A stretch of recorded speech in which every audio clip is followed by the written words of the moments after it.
Ei, nono ano, voltei! Na verdade, eu nem fui, continuei gravando aqui, tá? É que eu só dividi os vídeos pra ficar melhor. Senão vocês vão falar, o professor nem trocou de roupa, mano. Mandou um vídeo na quarta e um vídeo na quinta e nem se tomou banho. Não, tô aqui gravando ainda, tá? Hoje o dia vai ser longo de gravação. Gente, antes de eu começar, vai.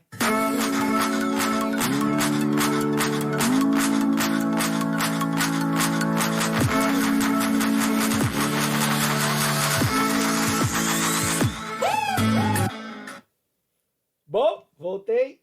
Vamos lá. Relevo e hidrografia do continente asiático. Vamos entender um pouquinho isso aqui. Esse vídeo acho que até vai ser um pouco mais curto, mas é importante a gente ter algumas coisas aqui, tá? Vamos falar da Ásia. Olha esse relevo, povo. Tá vendo essa parte vermelha mais escura aí no meio, ó? Ó a bichona aqui, ó. Planalto do Tibete, Planalto da Mongólia, deserto de Gobi. E olha como essa região é. Essa região, galera, ela é o encontro de duas placas tectônicas. O texto aqui embaixo fala, ó. Vamos ver aqui o texto primeiro. Ela fala o seguinte, ó. A Cordilheira do Himalaia é um dobramento tectônico recente que começou a se formar há 50 milhões de anos, tá? É o choque entre duas placas tectônicas. Gente, 50 milhões de anos para a geografia e para a história não é nada, tá? É um período curto de tempo, por isso que é um dobramento tectônico recente, porque as placas ainda estão em movimentação, tá? Tanto que ele fala aqui, ó, está em duas placas tectônicas, né? O choque entre duas placas tectônicas está em formação. Depois ele fala, há um grande número de montanhas com cumes acima de 5.000 metros. O Monte Everest, na fronteira entre o Nepal e o Tibete, região que pertence à China, a 8.848 metros acima do nível do mar. O cume do Everest é o ponto mais elevado do planeta. Então, olha o Everest aqui, ó. Já tinha até grifado para vocês, vou grifar de novo aqui, ó. Olha só. Os dois pontos mais altos do planeta, galera, é o Everest, tá? E o K2. São os pontos mais altos do planeta. Beleza? Gente, esses pontos altos do nosso planeta, tá? Eles então estão se formando aí por causa dessa movimentação tectônica, tá bom? Teve uma época que eles achavam que o K2 era mais alto que o Everest. Depois os cientistas voltaram a pesquisar e falaram, não, realmente o Everest é mais alto.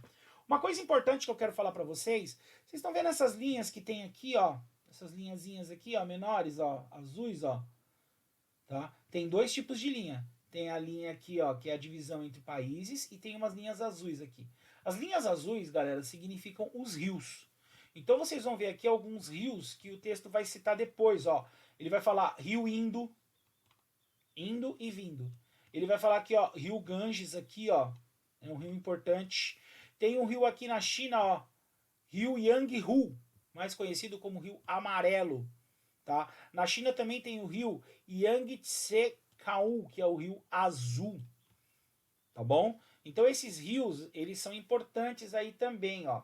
Outra coisa que o texto vai falar mais para frente, que eu quero mostrar agora, que depois quando falar eu não preciso voltar aqui. Ele vai falar um pouquinho dos mares. Essa região é cercada por mar, tá? O mar, gente, ele é uma porção menor que o oceano. Você tem o oceano e você tem os mares. Os mares eles são cercados por terra, tá? É uma porção grande de água cercada por terra. Ó, Mar Cáspio aqui tem um mar, Mar Negro, Mar Mediterrâneo, Golfo Pérsico, Golfo do Omã, Golfos, tá? Baías, ó. Você tá vendo que é uma região, ó, Mar do Sul da China, Mar Amarelo, Mar do Leste do Japão. Tá vendo? Vários mares aqui, ó. Mar da Sibéria, Mar de Cara. Então é uma região que ela tem vários mares. Então tem o Planalto, tem mares e tem também as partes baixas do relevo, tá? Vocês lembram do nosso relevo? Planícies, planaltos e montanhas e depressões, não é isso? Então aqui nós vamos ver aqui, ó, planícies são as partes baixas, tá? Planaltos já são parte mais alta e nós vamos ter algumas cadeias de montanha, certo? Nós vamos ter algumas cadeias de montanha. Como o Tibete é muito alto, eles classificaram como planalto, mas poderia ter sido classificado como montanhas do Tibete. Tá? É que aí tem as montanhas com 8.000 metros lá, então eles classificaram ela como montanha e classificaram o Tibete como um planalto. Cada classificação de relevo, galera, é a sua região quem determina, tá bom? Então, nós vamos ter aí, nessa região nós vamos ter as montanhas. No Brasil, nós não temos montanhas, tá? Mas nessa região a gente vai ter. Então, a gente vai ver o texto lá embaixo agora, e vai ter bastante coisa aí, ó, os mares. Então, vocês podem, quando vocês tiverem alguma dúvida, pode voltar no mapa, dar uma olhada, tá? Para ver onde localiza cada uma delas. Vamos entender aqui, ó. Ele vai falar o seguinte, tá? As demais porções litorâneas do continente também caracterizam pela presença de planície. Então as planícies estão nas regiões litorâneas, tá? Como todo lugar do mundo, a planície sempre está perto do litoral, tá? Cujos solos em geral são naturalmente férteis. As planícies sempre são boas para plantação, beleza? Vai falar um pouco dos extensos rios do continente, que criam planícies fluviais. Por que o rio é importante para a criação de planície? Porque ele vem trazendo os dejetos e ele vai aterrando a região. Todo rio, em volta do rio, você tem uma região mais aterrada. Tá? Você tem uma região de bacia sedimentar. Já falei disso para vocês. Então ele vai falar aqui, ó, de alguns rios, ó, e de algumas bacias, né? A bacia mesopotâmica, tá? A bacia do rio Tigres e do Eufrates, a bacia indo-gangética, que está na Índia, e a do norte e do litoral oriental da China, além da planície Sibéria, que eu já mostrei lá em cima para vocês no mapa. Olha lá a planície Sibéria, tá vendo? Então essas planícies aqui, galera, ó, elas são importantes porque os rios vão aterrando essas regiões, tá? Os rios vão aterrando e vão transformando elas em planície. Ele fala um pouquinho o texto aqui da cordilheira do Himalaia e do planalto do Tibete. Ele fala que estão localizados as nascentes de muitos rios, tá? Então ele fala assim, ó, formadores de importantes bacias hidrográficas. Aí ele vai falar dos rios: Ganges, Indo, Mekong, Yang, o Rio Azul aqui, o Tse, e o Hanghu amarelo, que eu já mostrei para vocês lá em cima, ó. Tá vendo aqui, ó? Ó o Rio Azul aqui, o Rio Amarelo tá aqui, tá? O Rio Ganges tá aqui, o Rio Indo tá aqui. Eu sempre gosto de fazer uma piadinha quando eu falo do Rio Indo, depois eu falo, cadê o Rio Vindo? Tá? Na verdade é o Rio Indo. Ó o Eufrates aqui, ó, Tigres e Eufrates, ó. Eles estão bem pequenos aqui, eu não consigo mostrar muito bem para vocês, mas dá uma olhada aqui, ó. Tigres e Eufrates estão aqui, ó.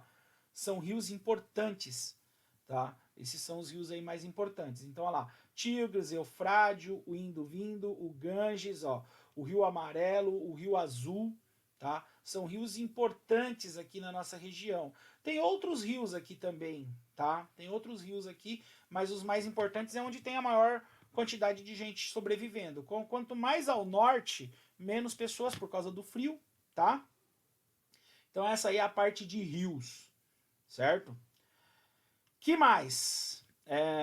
Vai falar dos mares agora. Mar Cáspio, tá? Vai falar de alguns mares. Mar Negro, Mar do Aral, que eu também já mostrei para vocês. Os lagos, ó. Lago de Baikal, tá? Vai falar o nome dos lagos aqui, vai falar o nome dos mares, que eu também já mostrei para vocês lá em cima, lembra? Tá? Então pode grifar aí, eu vou deixar um pouquinho aqui, vocês podem dar uma grifada no texto aí, tá bom? São coisas importantes aí pra gente saber, tá?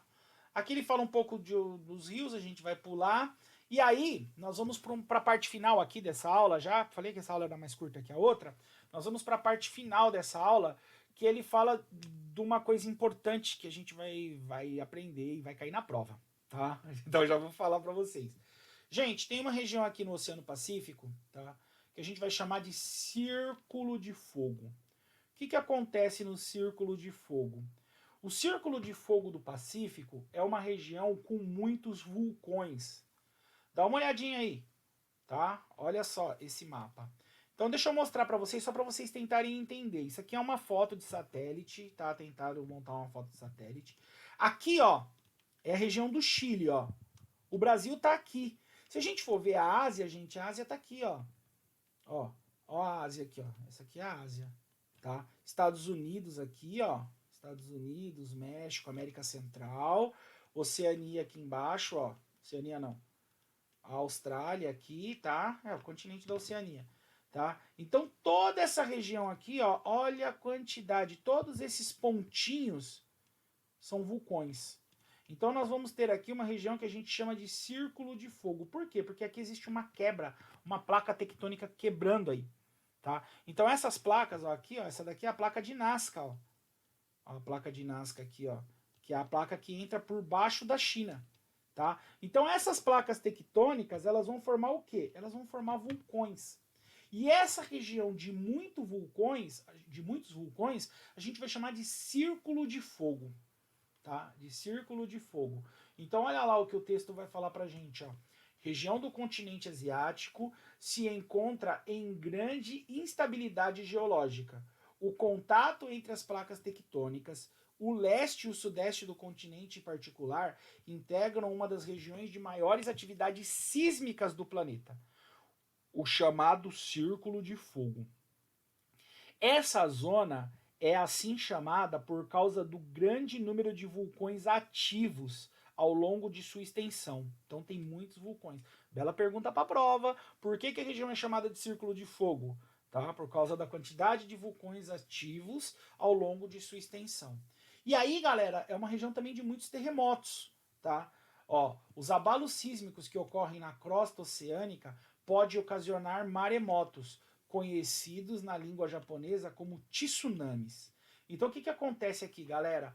A placa movimenta, ela movimenta aquela água que está por cima dela e aquela água vem por cima, tá? Vem por cima da parte de terra. E aí é o que a gente vai chamar de tsunami, tá? Ó, são ondas de proporções que se movem com velocidade de até 800 km por hora. Certo? E aí o texto fala aqui, ó, que em 2004, um abalo sísmico de 9 graus na escala Richter sobre a costa oceânica, a 180 quilômetros de distância da crosta, liberou uma grande quantidade de energia, gerando um tsunami que atingiu 13 países asiáticos. Segundo estimativas, mais de 300 mil pessoas perderam a vida nessa tragédia. Galera, isso é bruto, hein? Ó, o Covid matou no Brasil hoje, ontem à noite estava com 35 mil pessoas. Já é uma tragédia sem fim. Você imagina 300 mil. 10 vezes mais o número, quase 10 vezes mais. Tá? Então, complicado, né? Bom, no geral era isso. Não tenho mais muito o que falar para vocês. Nós vamos chegar aqui nas atividades. Tá? Gente, as atividades do livro. Vamos conversar sobre as atividades do livro aí dessa aula. Vocês vão responder as atividades do livro. Professor, é para mandar foto? Não. Vocês vão responder e vão deixar elas no livro. Se Deus quiser, agora em setembro a gente volta. Eu quero dar vista livro por livro. Vou sentar um dia lá, faz a fila do livro aqui. E vou ficar dando visto nos livros. Tá? Gente, o livro é para você tirar as suas dúvidas. É para você ver o tipo de pergunta que é feito, como que vai cair essa matéria, para você estudar. Tá? Por que eu não quero que me mandem fotos do livro? Porque o Google, a plataforma do Google, eu tenho 15 megas de espaço, tá? Eu já tô com 12 ocupado. Então, se vocês começarem a me mandar foto, eu não consigo pôr os vídeos, eu não consigo pôr as coisas, certo? Então eu preciso que vocês façam no caderno e deixem aí bonitinho, tá? Um dia nós vamos corrigir. Nas próximas aulas eu vou mandar a correção. Eu vou fazer um vídeo mais pra frente, falando, ó, correção da aula passada. Aí eu boto aqui, vocês podem copiar, deixar certo, ver se vocês erraram, ver se vocês acertaram. Se tiver dúvidas, me pergunta, me chama no zap, eu tô aqui para discutir com vocês, tá bom? Pode me chamar lá no mural também. No mural eu demoro um pouco mais para responder, porque ele não me notifica, tá? Mas chama lá no zap, no mural, que eu vou respondendo, vou falando, a gente vai discutindo. Professor, não entendi a pergunta tal, não entendi a pergunta tal. Além do livro, eu vou deixar umas perguntinhas aqui do lado. Tá? Vou deixar umas perguntinhas para vocês responderem. Perguntas que eu acho importante. Então, tipo, quais rios existem os principais rios, os principais mares, as penínsulas, os desertos, as montanhas mais importantes, para ver se vocês estão aprendendo, entendendo, olhando, coisas que depois, mais tarde, eu vou cobrar também nas provas, tá bom? Então, respondam as questões do livro. Tem umas perguntinhas aqui no Google Docs. Galera, aprendam a mexer no Google Docs, tá? No documentos Google, porque muitas atividades, toda semana tem uma atividadezinha lá para vocês, beleza? Aí no final do mês aí, na próxima aula a gente vai conversando mais sobre as provas, sobre as coisas, a gente vai seguindo. Beleza, galera? Um abração para vocês aí, bom fim de semana, fiquem com Deus, tá bom? Um abraço. Qualquer coisa, quiser bater um papo, quiser conversar, jogar a conversa fora, chama no zap lá. Se eu tiver ocupado, eu falo, gente, tô ocupado. Se eu não tiver ocupado, a gente conversa, tá bom? Abração aí, fiquem com Deus, tá? Saudade de vocês aí, mas não conta pra ninguém, não, que saudade é uma coisa chata, assim. O pessoal, professor, com saudade. Tchau.